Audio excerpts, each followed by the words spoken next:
He scolded my husband in front of everyone. Drivers, dispatchers, even the mechanic who drinks coffee with him every morning. No one stepped in. No one looked at me. The rain was still on his jacket when the boss held up the report like proof of a crime. Unauthorized stop. Unapproved tow. Lost time. His voice was flat, bored. My husband stood there, hands quiet at his sides. He didn't argue. He didn't explain about the family. He didn't mention the children. I watched their faces. Men who laugh with him daily stared at the floor. The silence was louder than the storm outside.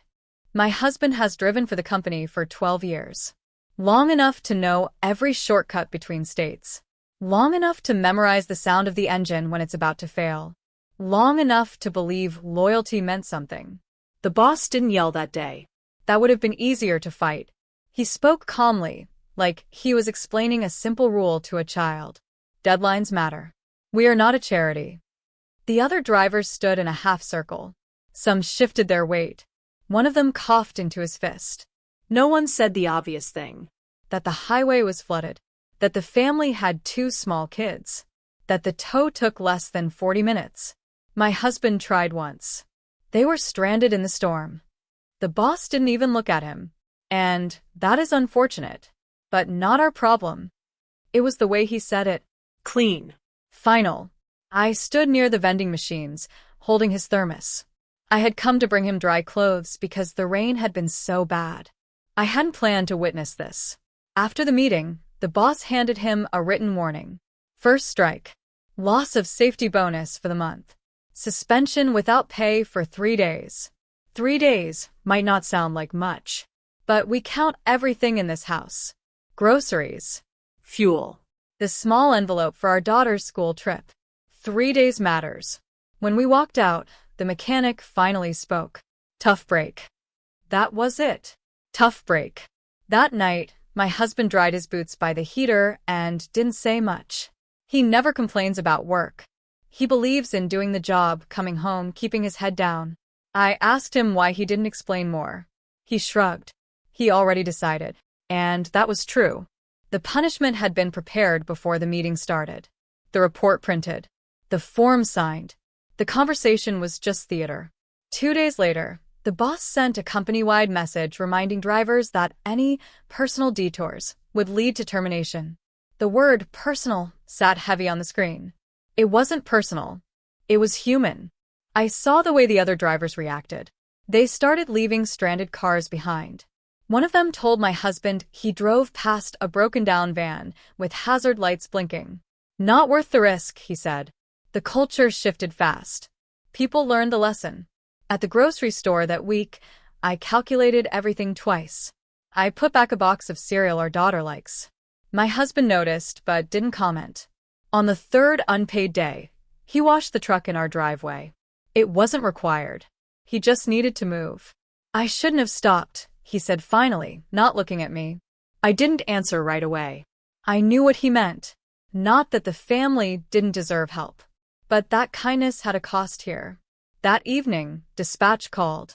A reminder about his upcoming review. Given recent events, the woman said carefully, performance will be evaluated closely. Recent events. As if he had crashed the truck. As if he had stolen fuel. We both understood something then. It wasn't about policy. It was about control. The boss needed to show the others that no one was bigger than the clock. Convenience over fairness. Efficiency over decency. My husband went back to work after the suspension. He kept his head down. He skipped breaks. He didn't stop for anything that wasn't written on his route sheet. And still, I saw the change in him. Not anger. Just a quiet pulling back. It would have been easier to believe it was a single mistake. A bad week. A manager under pressure. But once you see the pattern, you cannot unsee it. 3 months before the storm, my husband trained a new driver. A young man who had never handled mountain roads. My husband stayed late, unpaid, walking him through safety checks. The next week, the new driver received public praise for natural leadership. My husband's name was not mentioned. Last year, when fuel prices rose, drivers were promised temporary adjustments. The office staff received theirs first. The drivers were told to be patient. Patience stretched for 6 months. When equipment went missing, suspicion always fell on the road crew, never on the warehouse team. Even when cameras showed otherwise, the apology was quiet, almost private. My husband never made noise about these things. He believed steady work spoke for itself. I used to believe that too. After the suspension, something subtle shifted. He was assigned longer routes with tighter windows. Dispatch errors suddenly became his responsibility. If a shipment was loaded late, he was told to make up the time. He started leaving an hour earlier than necessary. He skipped lunch to avoid being marked idle. He documented everything: mileage, weather delays, fuel receipts. Still, small comments followed him. "You've had attitude lately. Let's keep emotions out of it." He is not an emotional man. He speaks slowly. He listens more than he talks. But once someone decides you are difficult, every silence looks like resistance. I began to notice how often he was the easy choice. When a delivery needed to be rerouted last minute, they called him. When a holiday shift went uncovered, they assumed he would take it. When a truck needed emergency maintenance on a Sunday, his name appeared first. Reliable people become invisible. Their limits are treated as flexible. One evening, I asked him if he ever thought of leaving. He stared at the television without really watching it. 12 years is a long time to start over. It wasn't fear in his voice. It was fatigue. The company had built its operations on men like him. Quiet, capable, unlikely to complain. And when he stepped out of line once, they reminded him exactly where he stood. Expendable. 2 weeks after the storm, a formal letter arrived at our house. A notice to attend a meeting at head office regarding ongoing performance concerns. Ongoing. The word felt rehearsed. He read it twice, folded it carefully, placed it on the table between us. "I did what anyone decent would do," he said, almost to himself. But decency was not the metric being measured. I packed his lunch that night the same way I always do. Sandwich wrapped tight. Apple rinsed and dried. Thermos filled. Routine can feel like protection. The meeting was scheduled for Monday morning. The head office building always felt too polished for the work it represented. Glass walls, clean floors, framed photos of trucks at sunset, as if the road were something romantic. We sat across from a long conference table. The boss was there along with someone from Human Resources. A folder rested in front of them. Thick. Prepared. They spoke in careful tones about reliability concerns and policy deviations. The storm was mentioned again. So were minor delays from weeks before. Each small incident stacked neatly, like bricks. My husband listened without interrupting. Then the boss slid a paper across the table. A final written warning. One more violation would mean termination. I felt something steady inside me go still. The violation listed at the top was new. Unauthorized use of company equipment for private assistance. Private assistance. They had turned a roadside rescue into misconduct. A liability issue. A risk to brand integrity. My husband finally spoke. The family's car was blocking the shoulder. It was dangerous. The HR woman nodded, as if she understood. "We appreciate initiative. But there are channels." Channels. The boss leaned back in his chair. "We need drivers who follow direction, not ones who improvise." It wasn't about the tow anymore. It was about obedience. Then came the boundary. They asked him to sign a repayment agreement. The company had calculated the loss from the unauthorized stop. Fuel, time, potential penalties. They wanted it deducted from his future paychecks. I watched his hand hover over the paper. Repayment for helping children in a storm. For a moment, I thought he might argue. Might refuse loudly.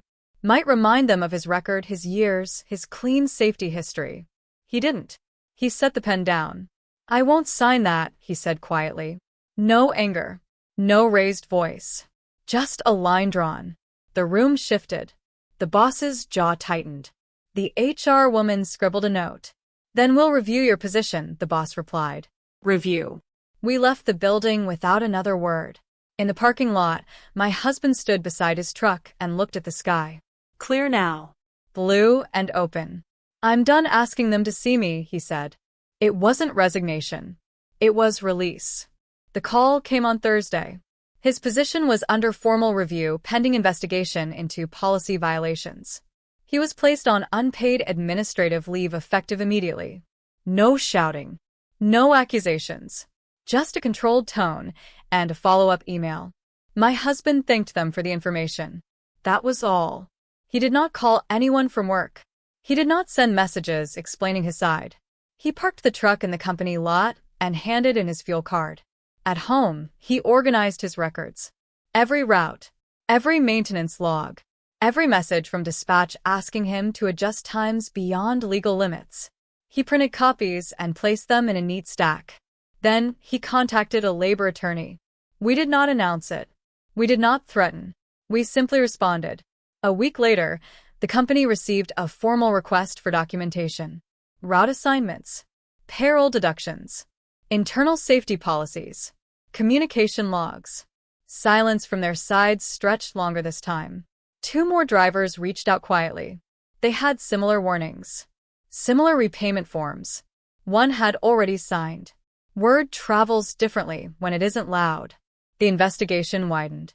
Not because we demanded it publicly, but because the paperwork did not match the story they told. Unpaid overtime surfaced. Force schedule violations. Equipment safety reports ignored. The new owner stepped in during the 3rd week. The man my husband had pulled from the storm walked into the same head office conference room, this time at the head of the table. He had purchased the company days before the investigation began. Quiet acquisition. Transition in progress. He recognized my husband immediately. I was not in that room. But my husband told me later that the man stood up when he entered. The internal audit moved quickly after that. The repayment policy was suspended. The boss was placed on administrative leave. HR practices were reviewed by external counsel.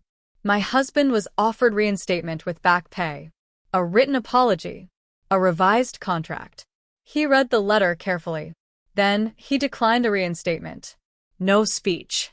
No anger. He accepted the back pay owed. Nothing more. 2 months later, he signed with another company. Smaller.